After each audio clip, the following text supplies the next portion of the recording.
Sorry.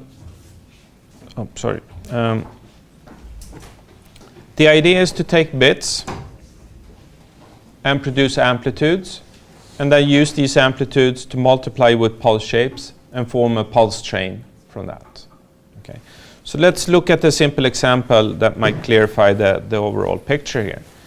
So the first thing, there are a few things we need in order to specify pulse amplitude modulation. And first we need a set of possible amplitudes, and that's curly A. Okay. So in this case, let's go with -3, -1, 1, and 3. Okay. So these are the possible amplitudes. Okay. So how many bits do we need in order to represent all these amplitudes? 2 bits, right? We have four amplitudes, so we need 2 bits to specify them. So what we need then to specify the mapper between bits and amplitudes is essentially a table that takes 2 bits and produces 1 output amplitude. Okay. Now, since these are working with different rates, there is a change in. Okay, so let me write this. So the index of the first bit is 2 small k minus 1, and the second bit is the bit that follows that, which is 2k. Okay, and they should be mapped onto the kth amplitude. Okay, so we need 2 bits to produce 1 output. So the kth amplitude needs the 2k minus first and the 2kth bit. It's just to get the time indices correct here. They're really not important. So we just take 2 consecutive bits and then produces an amplitude. Okay. So we need to complete this table, this mapping, and we have 0, 1. Okay. How about if we start with 0, 0? And then 0, 1, 1, 0, and 1, 1. Okay, so these are the possible ones. And then we need to decide the output amplitudes. So we need to fill in this column here. And the choices we have here is -3, -1, 1, and 3. And we need to use all of them and never duplicate. Okay. We don't want to map the same 2 bit patterns to the same amplitude. You know, that would screw things up royally for us. Okay, so let's just do them in order here. So -3, -1, 1, and 3, like this. You can choose your own mapping. It really doesn't matter for this example. There is one mapping which is better than others, and we will talk about that later on. Okay, but for the time being, let's just go with this. Okay, and then what we need to do then is to figure out a basic, or to define a basic pulse shape that will carry these amplitudes. And the choice of pulse shape here is also very important, and we'll talk more about that later this lecture here. But let's just go with a very simple one, perhaps not a very good one, but it's easy to draw. It's just a sort of like a square pulse like this. And suppose it's amplitude 1, just to keep things simple, and it has some time extent, some time duration, let's call it t0. Okay. Now, the last thing we need to decide is how often we want to transmit these pulses. And we transmit pulses every capital T seconds. And just to make things a little bit more interesting, let's pick T as being a little bit bigger than the duration of the symbol, of the pulse, just to illustrate that we can do this. So actually, and this is an important thing to note, is that the duration of the pulse does not necessarily correspond to the time between consecutive pulses. It can be both smaller, as is in this case, and it could be larger. Okay. So they are typically unrelated. They are, of course, related in some way, right? But they don't need to be the same. That's my point. Okay, so now we have here specified everything. So let's do an example to see how a sequence of bits is then represented first as a sequence of symbols, amplitudes, and then as a sequence of pulses. So we have, say, some sequence of bits here, 0, 1, say, 1, 0, and 1, 1. Okay. So these bits are then fed into the mapper, which maps the bits to amplitudes. So we want to map the 2 consecutive bits to 1 amplitude. Okay. So we block these bits in blocks of 2 bits. Okay. For each 2 consecutive bits, we produce 1 output amplitude. Okay. So let's go with the first. Suppose time goes from left to right here. So 0, 1, which amplitude should that be? That was a question. Exactly, 0, 1, negative 1. Okay, good. So the first symbol is negative 1. The second symbol, what is that? 1. And the third symbol is? 3. Okay, great. So now we have, okay, so these are the BIs, the bits, and these are the BKs. Oh, sorry. Wrong. There we go. What? How do I get rid of this? Okay, we do this. No, that was a bad move. Just 1 second. This should be, here we go. Here. These are the AKs. Okay. And these AKs are the consecutive amplitudes. So now we're ready to draw the signal which is produced here.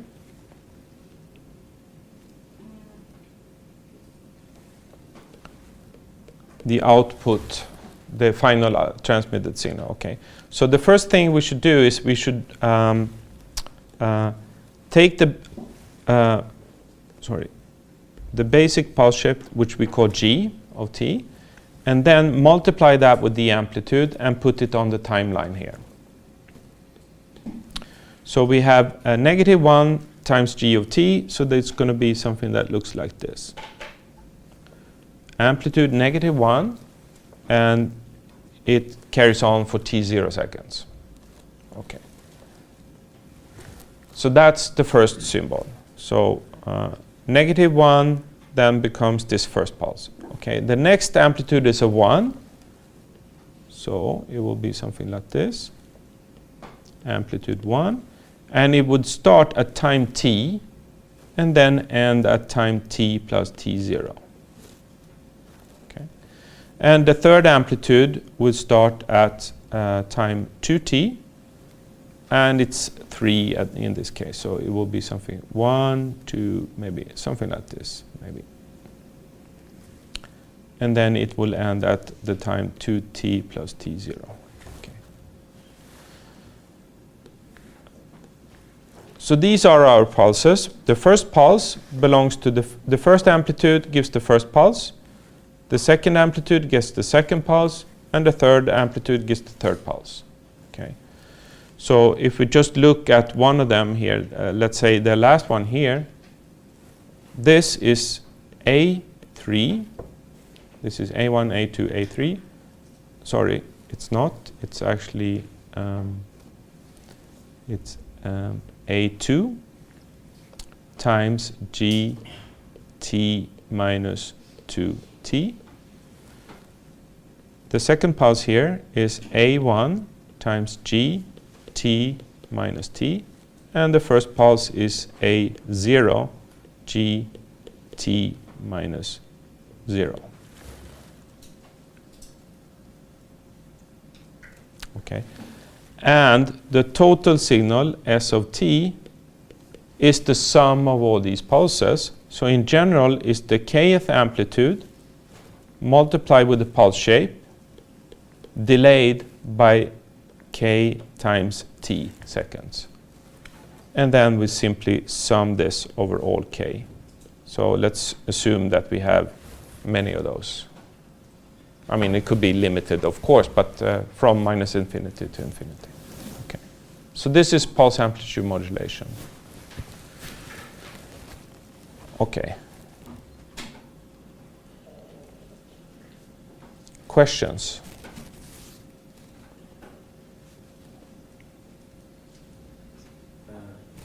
Did you say that T0 could be longer than T? Yes.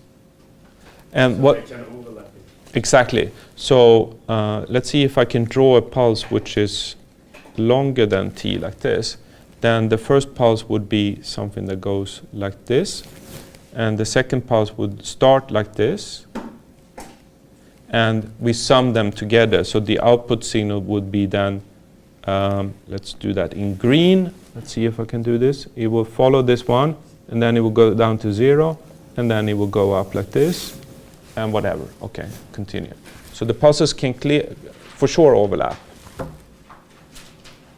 Yes?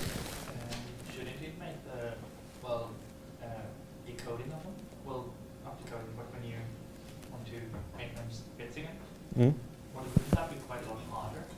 Okay, so when the pulses are overlapping, the separation of the pulses is not so clear, at least not for the visible eye. And the question is, would that make things harder? Yeah. Actually, no. But for the human eye, it could be harder to distinguish them. The key to this, we will see later on, is that the pulses themselves, when we take two pulses and we separate them by t seconds, if they remain to be orthogonal, then it's still possible to decode them without errors in the noise-free case. And orthogonal essentially means that if I take one signal, shift it by t seconds, multiply them together and integrate, I get 0. Okay. If they're not overlapping, they are clearly orthogonal, right? Because then the product of the two pulses becomes 0. But even if they overlap, they could become 0. And a prime example of this is a period of a sine and a period of cosine. They can exist in the same time interval, but if you multiply them together and integrate, you get 0. So they are orthogonal to each other. Okay. Another, oh no, I don't want to do that. Okay, so undo, yeah, works. Okay. So another set of orthogonal signals would be something that looks like this and like that. These are also orthogonal to each other. When we multiply them together, we essentially get the top one, right? And then when we integrate that, we get 0. Okay. And if these are signals of this nature, are possible to decode perfectly, even though they are overlapping in time. Okay, good question.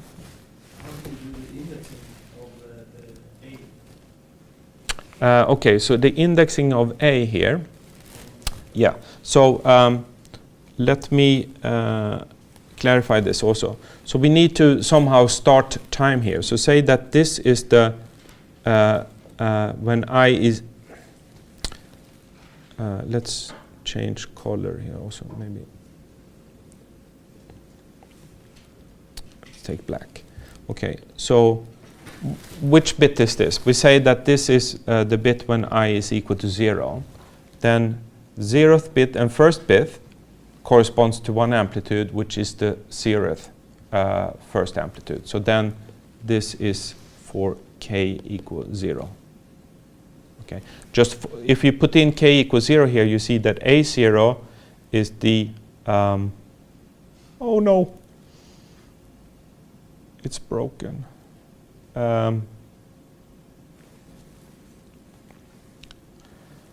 Indexing is messed up here. So this one should, let's see, we should see if I can make this save us.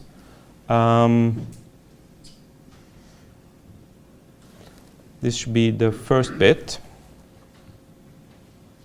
Okay. And then this one becomes the 0th one. You see this? Because then if we put k equal, then eventually I will get this, so don't worry. Okay, now we go. So this one should be the first one here. And then we need to shift all the amplitudes one step to the right here. because here instead we don't know what A0 is. Can I save this somehow? Yes, I can. Okay. Hold on. Is A0 minus 3? Let's call this K0, all right? And let's reconstruct what this needs to be. This needs to be, if K is equal to, you don't see this. If K is equal to 0 here, then we have the 0th bit and the negative first bit. Okay, so this first one is -1, and this one is I equals 0, something like that. Now I think it works. You need to change the mapping B to K minus 1, otherwise it won't work. But that's, I think if you just change that, it will work. So it should be, Oh, you think this should change, this one? yeah, so that if you have 0 minus 1, then it's minus 1. Yeah, so that's what it becomes now. So if K is equal to 0, we have -1 here. So if this is the -1 for a bit, when I is -1. Yeah, I mean, it was not beautiful. Okay, let's agree upon this, but I think it's correct now. I mean, it's not so important exactly how this is positioned in time. It's just that we take a sequence of bits and we enumerate them, and then we start to output pulses. Okay, for each 2 bits, we output 1 pulse in this case.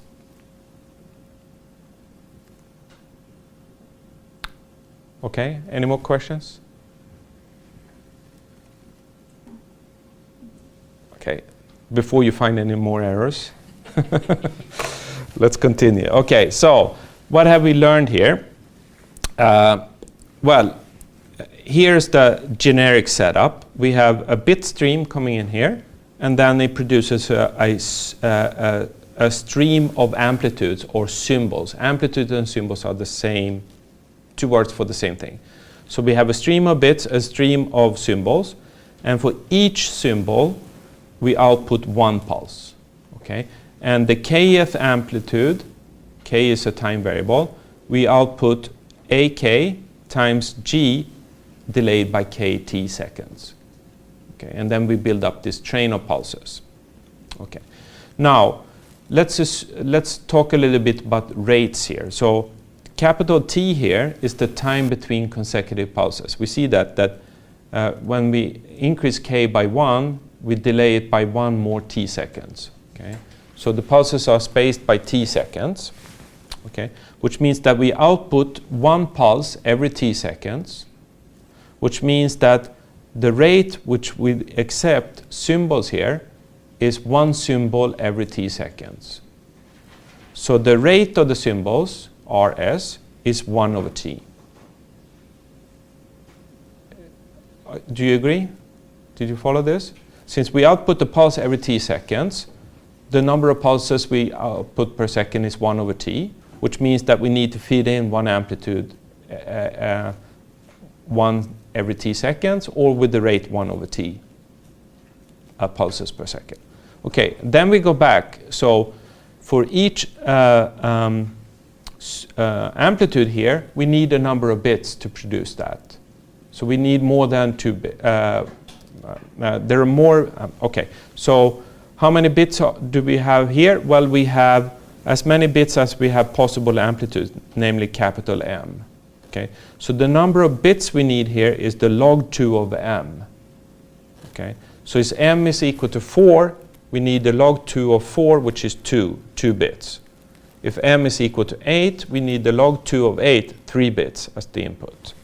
Okay, so if we transmit symbols by the rate 1 over t, the number of bits we accept per t seconds is log 2 of m. Okay. So the bit rate here is log 2 m divided by t. That's the bit rate. So bit rate, symbol rate, and what should we call it? Pulse rate. The pulse rate is the same as the symbol rate because each symbol gives 1 pulse, but each symbol requires more than 1 bit, namely log 2 m bits. So the rate of the bits here is typically higher than the rate of the symbols. Except, of course, the case where every bit produces 1 output symbol.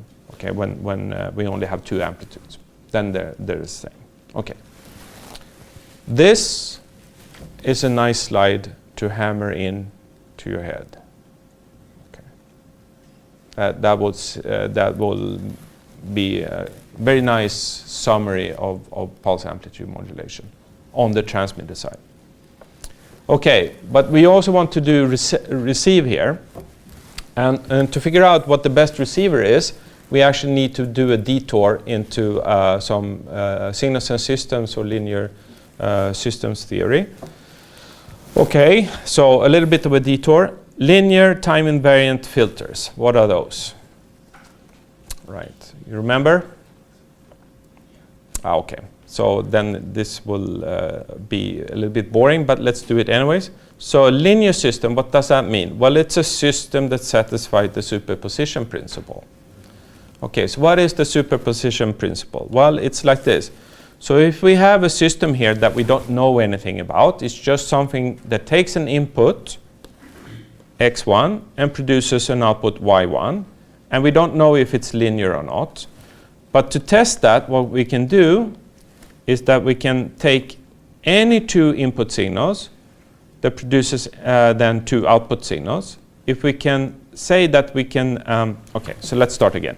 So if x1 produces y1 and x2 produces y2, if I take x1 and multiply that with some number and add on x2 multiply with some number a2, if the output is a1 times y1 and a2 times y2, then we say that this fulfills the superposition principle, and it needs to do that for every a1, every a2, every x1, and every x2. So it's not okay if it just does it for some special cases.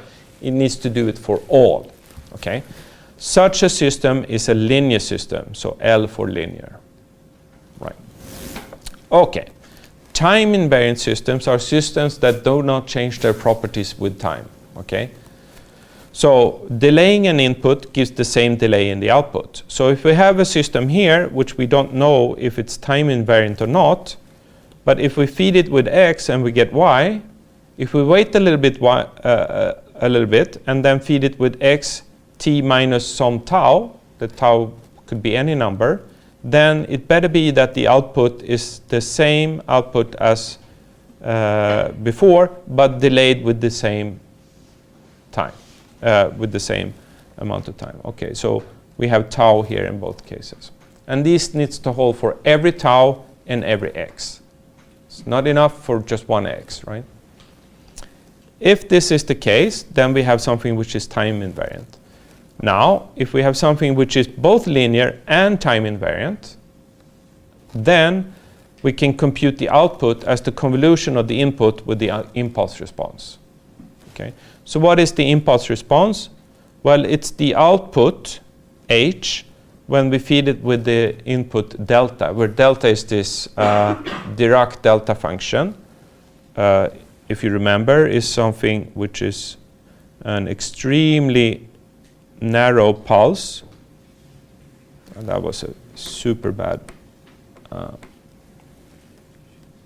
drawing here. So if I would draw the delta pulse here, it's actually not possible to draw it, but we can think of it as being a pulse which has some duration that is very, very small. It shrinks together, and then its amplitude goes up because the integral of this is always 1. Okay. Think of that type of pulse where you squish it together, the amplitude shoots up in the roof. That is a delta pulse. If we feed that through the linear time invariant filter, we get some output, and let's call that h. And then one can show that for any input x, we compute the output as the convolution between x and the impulse response. Okay, super nice formula, right? Okay. So why do we bother with this? Well, what we want to do at the receiver is actually to take the received signal and filter it. Okay. So at the end of the day, what we want to do is that here we have our transmitter, we have amplitudes, we neglected the bit to symbol mapping here. We have, but it's here, you can imagine. Then we have some amplitudes, and then we have pulse amplitude modulation with G, and then we get the transmitted signal, we add some noise to it, we have the receipt signal. The first thing we do, always, is to filter the receipt signal with some impulse response, small f, and then we produce some output, let's call it y. And what we do then, later on, is that we sample that, and we sample that, so we take a sample every t seconds, and then we get an output y of k. And what we want to do is we want to do y of k equal to a of k. That's the objective. And it's not possible because we have noise here, but if we forget about the noise, then we would like to make sure that y of k is equal to a of k. So how can we do that? Well, what we can do is we can design G, we can design capital T, we can design the amplitudes, and we can design the receiver filter. So we want to design these things in order to guarantee that y is equal to a. Okay, so that's the goal. Okay, to figure out what happens here is that so let's forget about that the noise is here. We see then that we have some amplitudes here, pulse amplitude modulation with the pulse shape G, and then goes through a filter F, and then we get output Y. Can we say something about Y? Yes, we can. Because if we take just the amplitudes, pulse amplitude modulation, and filter that with some filter F, it actually turns out that everything which is in this box here can be represented as a pulse amplitude modulator with the same time between pulses. And now the pulse shape H here turns out to be the impulse response, turns out to be the basic pulse G convolved with F. Okay. So let's show that this is the case.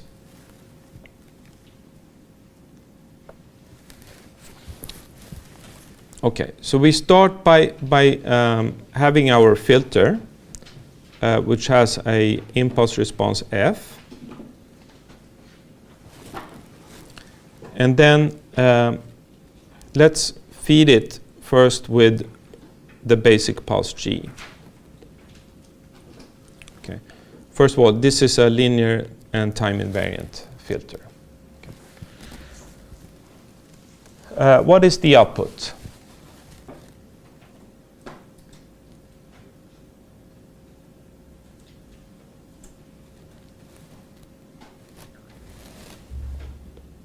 If we call the output H here, H is not the impulse response now, so it's just the output of this particular setup, okay? So H is what?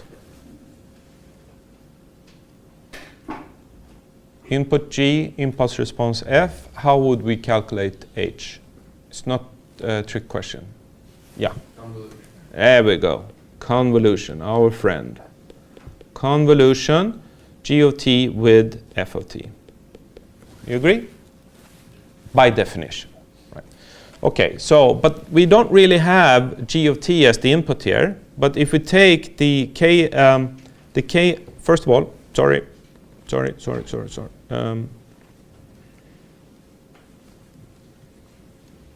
Take it step by step here. If we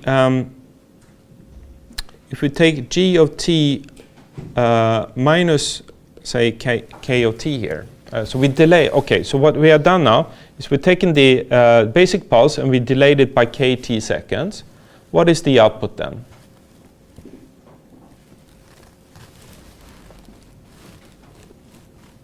In terms of H? Here we go, okay? And this is because the filter is time invariant. Okay, so if we delay the input, we delay the output with the same amount. Okay, good. So let's go one more step. Let's multiply this with AK. What happens with the output then? AK, right? Good. Almost there. If we take a sum over all these AKs, G, T minus KT, what is the output then?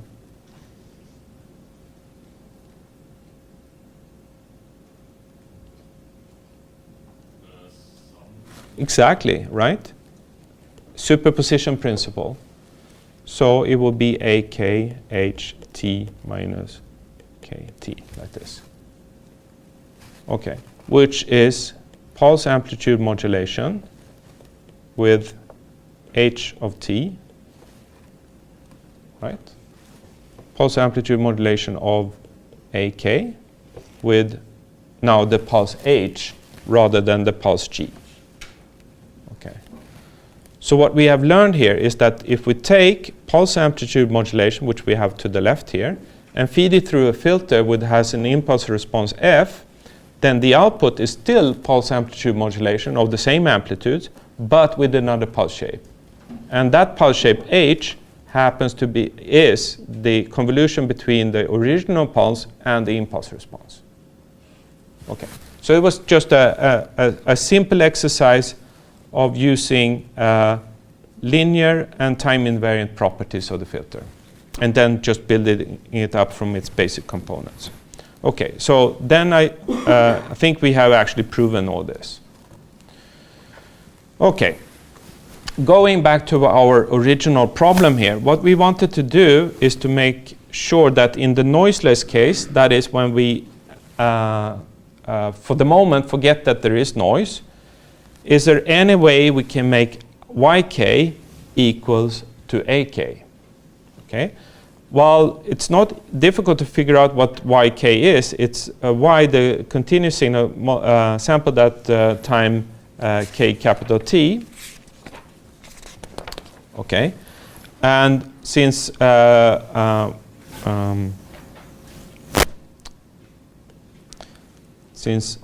y of t in the noiseless case, okay, so let's do it actually in the other program here. Okay, so what I claim is that we can find the desired AK. We can find it here as a product between AK and H evaluated at 0. So the amplitude of the pulse at 0. Which pulse? H is the pulse which we find by convolving G and F. Okay, and then we get some other stuff here that we don't want, and this is called intersymbol interference. And what we want to figure out later on is how to design G and F to make this go away. Okay, but let's first prove this equation here. Okay, so going back to this, we know that the output here is the output of a pulse amplitude modulation going through a linear filter. So okay, so let's write this down. So y of t, which is the noiseless output,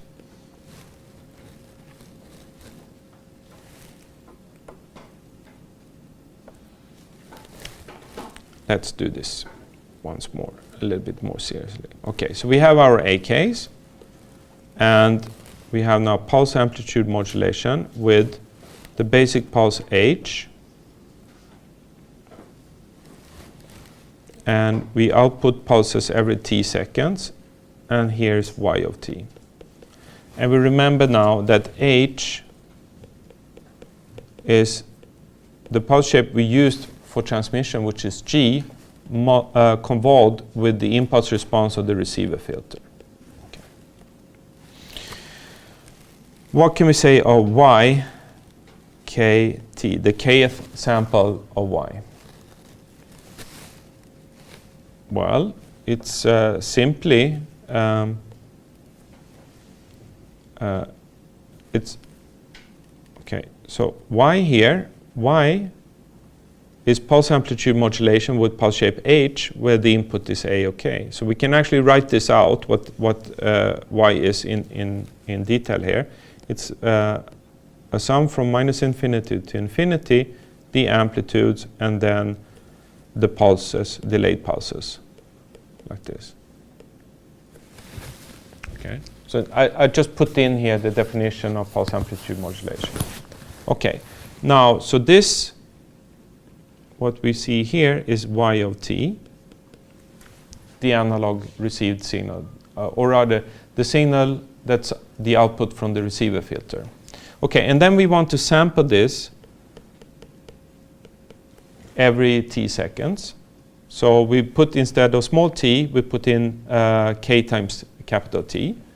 And then we get this, still the sum from minus infinity to infinity, ak, and then h. And instead of small, okay, so this is a rookie mistake I did here. So have you seen the problem? It's the same. Okay, so this is, to choose k here, the same k here as here, that's the mistake, right? Because they're not related at all. So let's change the index here to something more useful. Say n. Okay, like this. Okay, back now. So what we want to do now is to, instead of small t, put in k minus t.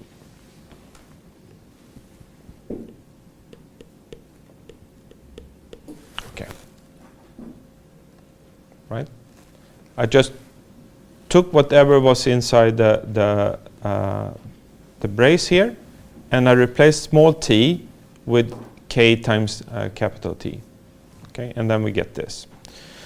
All right. And if we just look at this term here, it's h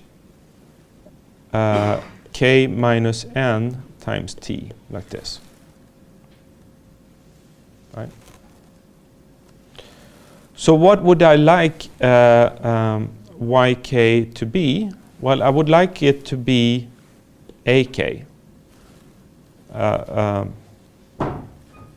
Okay, I'm sorry for this. You seen the mistake? Should be n here, right? Like this. Okay. And also, thank you. Why?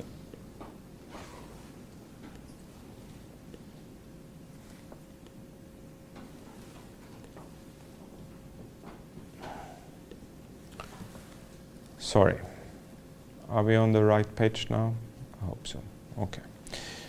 All right. So back to my point here. So here we have a sum of these amplitudes. Which one do we want? We want the kth of this. Okay. So we want the one when n is equal to k. And what is that then? Well, it's ak. And we find that by putting in n equals k, and then we get the argument of the h function is 0. Okay, so I pull out the term that we're interested in this sum, and put that first. And then what remains is the sum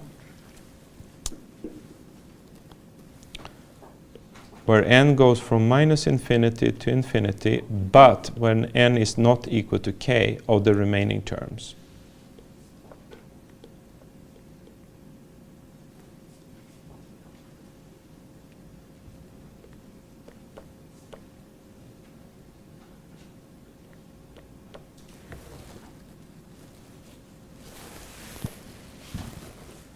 Okay?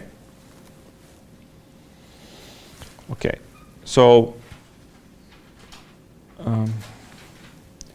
this is good. This is what we want. This is bad. This is not what we want. Okay. So if we can get this last term to disappear, it would be nice. This term is known as intersymbol interference. So let's go back to the presentation here. Is it okay? Did you? Okay. So we want to get rid of this term here. And actually this term is exactly the one that we have here. So this one we want to get rid of. Okay, now it's m instead of n, but otherwise it's the same. And this is the one that we like. Okay. Can we do this? Well, basically what we would like to do is to make sure that this sum is equal to 0.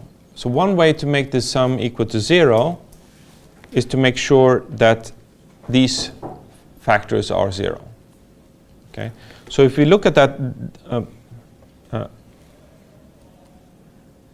why is this, sorry. So we want to make this factor equal to 0. And if we look at this factor, we see that these are samples of the h function spaced by t seconds, and it's all those samples except when k is equal to m. So the 0th sample is not here because it's already up here, right? So we put that out of the sum. So can we find h so that it has zeros at all times which are spaced by t seconds except for when t is equal to 0? Can we do that? Well, what is our design tool here? Well, we know that h is the convolution of g and f. So we can certainly change g and f to form h. So can we form g and f in some way to make sure that all of these samples are 0? That would be nice. Okay. And as a matter of fact, we can. Okay.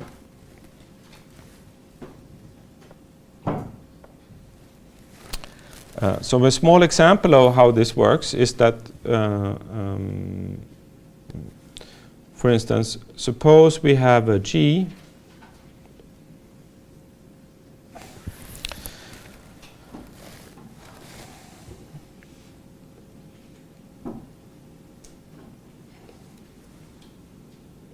and for reasons that will become obvious, I'll do it centered around time equals 0. So we have t here.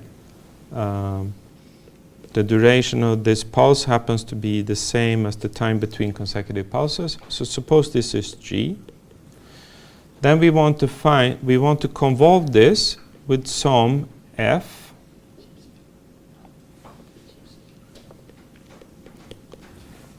such that the result is some signal that has 0 crossings at the right places. Okay. So we want it to be something for t equals 0. And then for every t seconds, 2t, and 3t, we want it to become 0.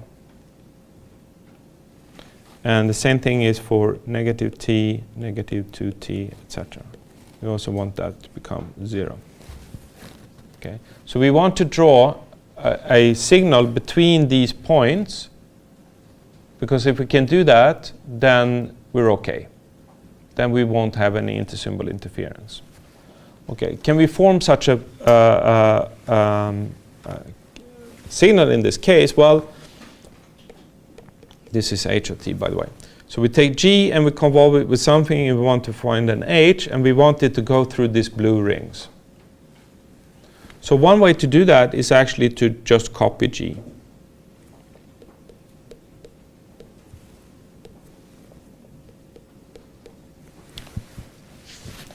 Okay. So when you convolve a box with a box, what do you get then?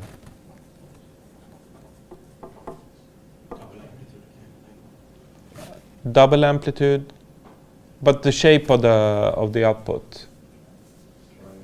Triangular, right? So there are a few convolutions one is good to keep in your head, and one is the box with itself, and then we get a triangular. What is the duration of the triangle?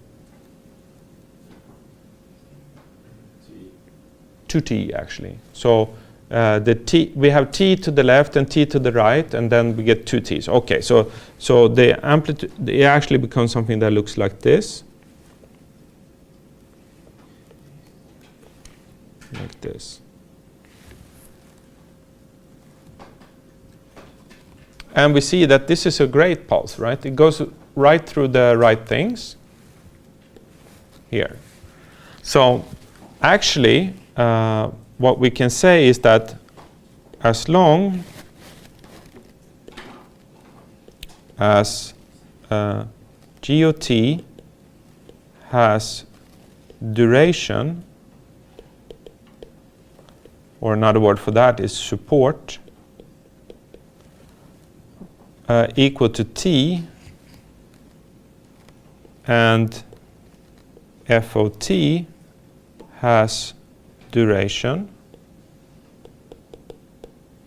t, then H of t will have,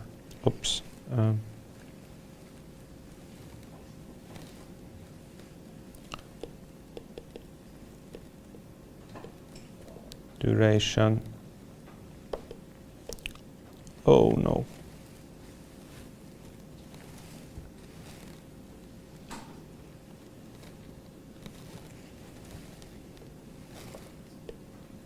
two t, and there will be no ISI.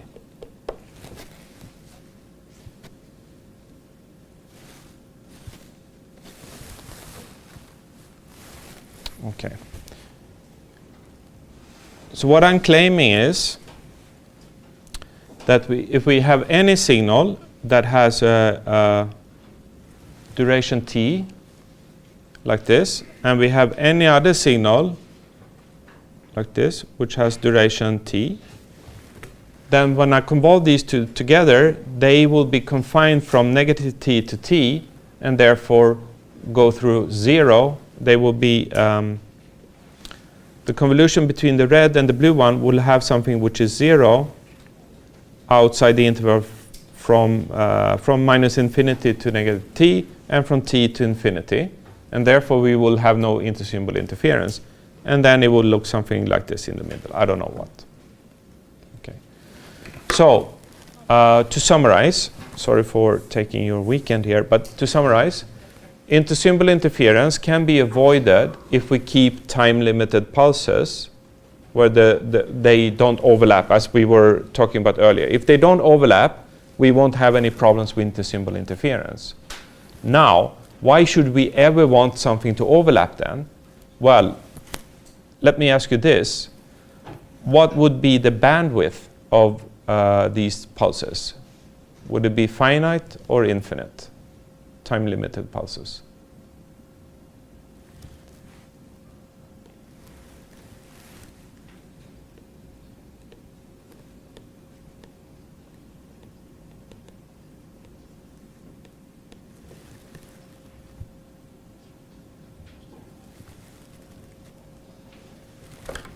Infinite. Not good. Okay? And the reason for that is that when we transmit this signal, it takes all the available spectrum for us. Spectrum is hard to come by, so we want to make these spectrally confined, so band limited. If they're band limited, pulses cannot be time limited, so they need to overlap. So the question we're going to ask and answer on Monday is that, can we find pulses which are band limited and give 0 intersymbol interference? And the answer to that question is luckily yes.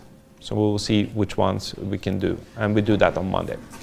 All right, have a good weekend.